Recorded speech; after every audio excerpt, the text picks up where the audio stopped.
Minhas amigas e meus amigos, aqui é o professor Bruno Garcia Redondo, trazendo mais vídeos de processo civil aqui para o meu canal.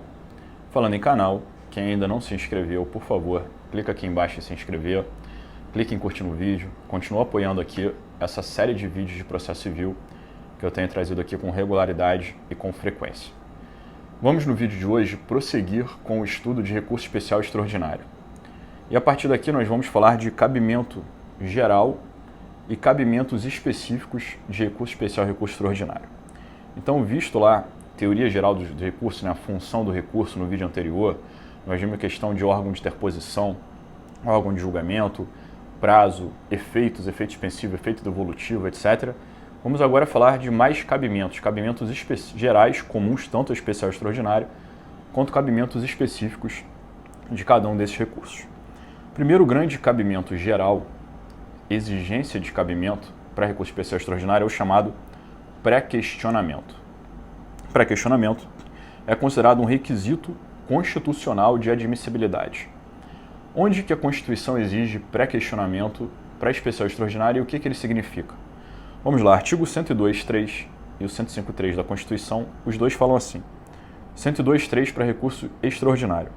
Compete ao STF, vem lá, julgar, mediante recurso extraordinário, causas decididas. E o pré-questionamento vem aqui. Causas decididas em única ou última instância, quando a decisão é recorrida, e vem lá. O 105.3 utiliza a mesma expressão, vejam, compete ao STJ julgar em recurso especial causas decididas em única ou última instância pelos tribunais, e aí vai. Quando fala que STJ e STF tem que julgar causa decidida, a causa decidida tem se entendido da seguinte maneira, é o pré-questionamento. A causa, não a causa, mas na verdade o fundamento de cabimento do especial extraordinário, a causa do recurso especial extraordinário já tem que ter sido decidida. Então aquela suposta controvérsia sobre lei federal ou Constituição tem que ter tido uma decisão anterior. Então aquele tema de direito constitucional ou aquele tema de legislação infraconstitucional federal, aquela causa sobre a Constituição, aquela causa sobre a legislação federal, ela tem que ter tido uma decisão. E por que ela tem que ter tido uma decisão? Para aquela decisão supostamente violar a Constituição ou a lei. Então vejam, se cabe ao STF interpretar e defender a interpretação sobre a Constituição, e se cabe ao STJ interpretar e defender a correta aplicação e interpretação da lei federal, quando é que vai caber recurso especial extraordinário? Quando dissermos que o tribunal local está dando uma interpretação diferente, errada, à Constituição ou à lei federal. E quando se diz que o tribunal inferior, naquela decisão, tem uma violação à Constituição ou à lei federal, aquela violação vai ter que ser perceptível, vai ter que se ver qual foi a interpretação do tribunal local sobre o tema, e essa interpretação supostamente estaria errada. Ela supostamente estaria desvirtuando o tema constitucional ou o tema federal. Então, pré-questionamento, aquele suposta violação à Constituição tem que ter sido questionada, tem que ter sido decidido. O tribunal tem que ter dado uma decisão sobre o tema. E essa decisão supostamente estar errada por violar a Constituição ou violar a lei. O conceito, e aí como se faz o pré-questionamento, enfim, ele é bem divergente. A gente pode chegar a ter várias correntes, eu vou mencionar apenas 3 aqui, para ver como é que a gente trabalha em relação ao pré-questionamento. Uma primeira corrente, alguns poucos julgados, inclusive de STF, entendem que o pré-questionamento seria a manifestação do tribunal sobre a questão constitucional ou federal. Então, se você tem um acórdão do TJ ou do TRF, e esse acórdão falou sobre o tema, fala, conforme o artigo 2º da lei tal, isso não dá direito ao autor. E, na verdade, aquele artigo 2º dá direito, sim, ao autor. E o acórdão falou sobre o tema, falou sobre a interpretação desse artigo 2º e interpretou errado, aplicou errado, excluiu o autor do artigo que lhe daria juiz. O tribunal falou, está no acórdão recorrido, a pré-questionamento do tema, ou seja, o recurso seguinte pode ser o recurso especial ou extraordinário. Segunda corrente, e aí vejo que por essa primeira corrente, aliás, você pode até ter o que alguns falam de pré-questionamento implícito. Pré-questionamento implícito é, às vezes, o próprio autor ou réu nem alegaram o tema. Nem alegaram o tema, mas o próprio tribunal fala muito bem do tema. Quando o próprio tribunal, no acórdão, fala bem do tema, o acórdão já versa o tema, o acórdão decidiu o tema. Você teve até mesmo aí como se fosse um pré-questionamento, entre aspas, implícito. O autor nem falou tanto do tema, mas deu a sorte de o tribunal falar sobre o tema, ainda que de forma errada no mérito, mas falou do tema e deu uma aplicação errada. Falou do tema, está pré-questionada a questão. Você pode entrar com recurso especial extraordinário alegando violação àquele artigo de lei mal interpretado, mal aplicado pelo tribunal de origem. Segunda corrente, alguns julgados, por exemplo, da STJ, falam que o pré-questionamento seria o debate anterior à decisão, sendo assim não um ato do julgador, mas um ato da parte. A parte deveria, desde o primeiro momento, independentemente de decisão do tribunal, sempre estar alegando, debatendo a correta ou não aplicação de uma lei federal ou da Constituição. Então, pré-questionamento seria um ato da parte. E aí não causa decidida, mas matéria alegada pela parte. E sempre que a parte alegasse, estaria pré-questionado. Ela poderia entrar com o recurso seguinte. Então, por exemplo, um autor, desde uma petição inicial, alegar qual é a correta interpretação de um artigo do CDC, de um artigo do Código Civil, de alguma lei federal, ou até mesmo da Constituição, que lhe favorece. Aí o réu alega os artigos que lhe favorecem e diz que se adotasse a tese do autor, qual artigo estaria sendo violado. E os dois o tempo inteiro pré-questionam matérias federais e matérias constitucionais. Na sua petição inicial, na contestação, na réplica, nas alegações finais, vem a sentença supostamente violando a lei e a Constituição, pela ótica de quem ganha ou quem perca. No recurso de apelação, a parte teria que voltar a falar sobre o tema e falar, olha, mais que eu violar meu direito, você está violando nessa interpretação o artigo tal da lei, o artigo tal da Constituição. Aí vem o recorrido, encontra razões da apelação, não, está fazendo certo sim, e pelo contrário, se reformasse, aí você estaria violando outro artigo da lei, o outro artigo da Constituição. E as partes o tempo inteiro pré-questionando interpretações de lei federal e interpretações de Constituição. Para quê? Para no futuro, vindo um acórdão de tribunal local em apelação, elas terem o direito de tentar chegar até Brasília em tribunal superior através de recurso especial extraordinário, porque você só tem direito a interpor recurso especial extraordinário se houver pré-questionamento. E como é que você consegue, por essa segunda corrente, atender ao requisito de cabimento pré-questionamento? Se alegar desde o primeiro momento como ato da parte aqueles temas constitucionais ou federais. Então pense, basicamente o sujeito tem que pensar assim, se no futuro eu perder e quiser entrar com recurso especial extraordinário, eu vou ter que ver algum artigo de lei que esteja sendo violado ou algum artigo de Constituição que esteja sendo violado. E se lá na frente, quando for fazer meu recurso especial extraordinário, eu vou ter que achar pontos específicos de legislação federal de Constituição que estejam sendo violados, eu tenho que alegá-los já desde o primeiro momento, eu tenho que me resguardar, eu tenho que fazer isso com antecedência. Eu não posso pensar pela primeira vez só no momento da petição do recurso especial, do recurso extraordinário. Você já tem que pensar nesses temas antes. Você não pode pensar pela primeira vez na violação à lei federal, na Constituição, só no momento de entrar com o recurso especial extraordinário. Porque vai faltar um requisito de cabimento, qual seja esse, o pré-questionamento.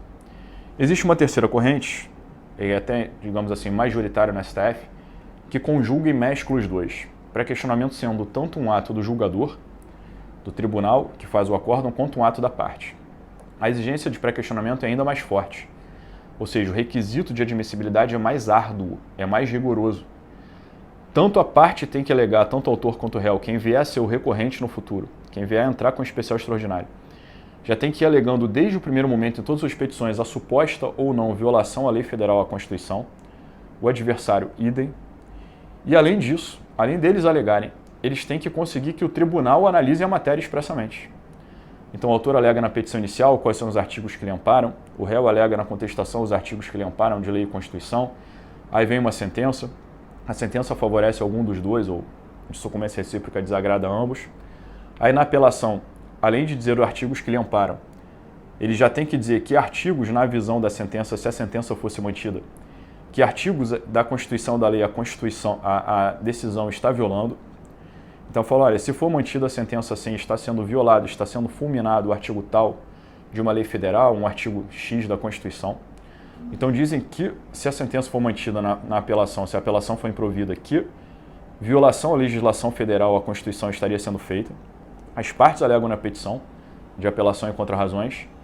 E mais, não apenas as partes deveriam pré-questionar e trazer o tema, mas o julgador, no momento do que o relator faz, a minuta de relatório e voto, e os julgadores no acórdão, deveriam analisar o tema. Então deveriam falar assim, no nosso entendimento, não há violação ao artigo tal da lei, porque a interpretação correta é essa. E eles falarem do tema e derem a sua interpretação. Nesse momento há pré-questionamento. As partes alegaram, questionaram o tema, federal e constitucional, e os julgadores decidiram o tema, deram a sua interpretação sobre o tema. Mas essa interpretação pode não ser a melhor na visão do sucumbente, de quem perdeu. E aí o sujeito vai poder entrar, depois do acordo, em 15 dias, com recurso especial extraordinário. Por quê?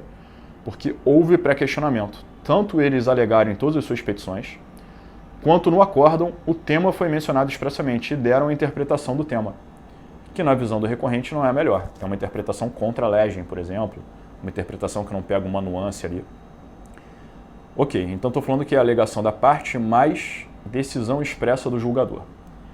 E vejam que na petição de recurso especial extraordinário ela tem que ser muito bem redigida, você tem que colocar lá normalmente um tópico, pré-questionamento, e mostrar em que petições suas anteriores você alegou a questão constitucional federal e em que trechos do acórdão recorrido, ou das decisões recorridas, aquele tema foi abordado. Tem que fazer quase como se fosse um checklist ali, uma tabelinha, mostrando que você atendeu esse requisito. Esse requisito é muito rigoroso.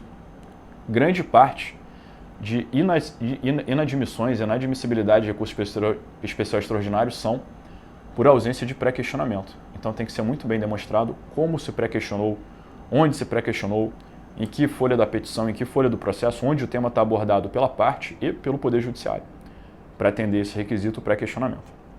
Mas vejam que pode ser que a parte tente se desincumbir do ônus e alegue o tema em cada petição sua, mas o julgador não analise a questão de forma expressa nas decisões.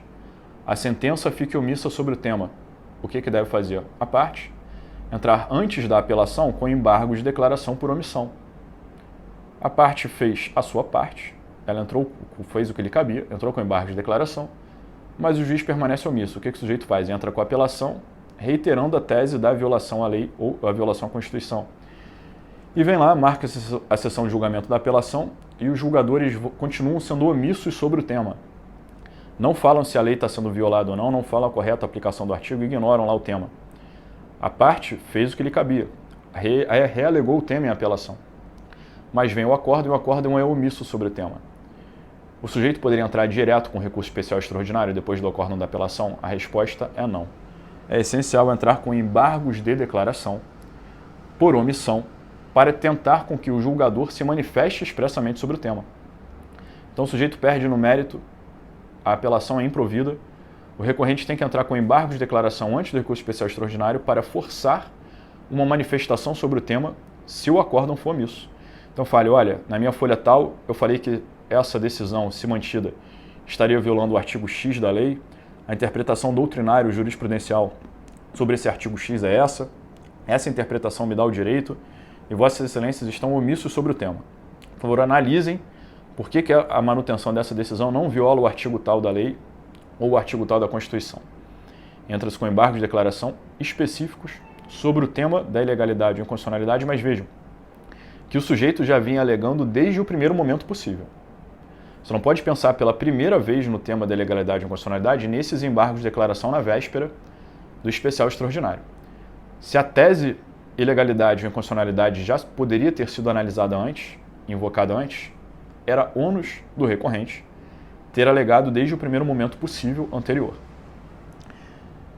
Esses embargos de declaração, com o objetivo de pré-questionamento, eles não podem ser considerados meramente protelatórios, porque, pelo contrário, é quase como uma imposição constitucional de interposição dele para atender o requisito constitucional de pré-questionamento. É o que falam as súmulas 356 do STF, 282 do STF e súmula 98 do STJ.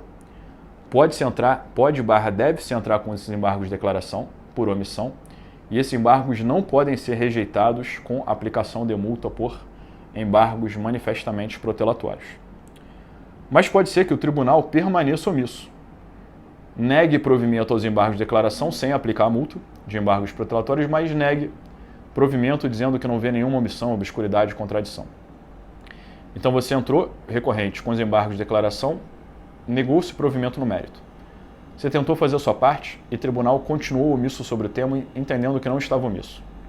Aí vem a dúvida, tem que se entrar com novos e segundos embargos de declaração ou pode-se ajuizar direto, interpor recurso especial e recurso extraordinário, sem os segundos embargos de declaração, porque pensa, no final das contas pode ser que a omissão continue. Artigo 1025 do CPC, ele é novo e ele vai de acordo com uma interpretação da súmula 356 do STF, que diz o seguinte: se a parte já fez o que lhe cabia, alegou na sua petição, o acórdão é omisso, e ela já entrou com primeiros embargos de declaração para tentar corrigir a omissão, e esses embargos são desprovidos, não pode ser exigido da parte entrar com segundos embargos de declaração. Considere-se legalmente, através de uma ficção legal de pré-questionamento, diz o artigo 1025, considera-se pré-questionada a matéria. E ele pode entrar direto, em seguida, com recurso especial extraordinário, depois dos primeiros embargos de declaração. Veja o artigo 1025. Considera-se incluídos no acórdão, aquele que julgou e negou provimento aos embargos de declaração, todos os elementos que o embargante suscitou para fins de pré-questionamento, ainda que os embargos sejam inadmitidos ou rejeitados, caso o Tribunal Superior, ao receber o recurso especial extraordinário, considerem sim existentes o erro, a omissão, a contradição ou a obscuridade. Então vejam, aleguei o tema em petições, não se manifestou sobre o tema, aleguei na petição recursal, acórdão omisso, entro com embargos de declaração, o acórdão permanece omisso. Olha, considera-se incluído no acórdão o tema alegado nos embargos de declaração, para fins de pré-questionamento. Então considera-se pré-questionada por uma ficção legal o tema que só está na petição embargos e não está no acórdão omisso. Considera-se que o tema foi analisado e rejeitado no acórdão omisso. Considera-se pré-questionado para fins de cabimento de subsequente recurso especial ou recurso extraordinário. Esse entendimento é novo do Código 2015 e 1025, tornando desnecessário os segundos embargos de declaração sobre o tema.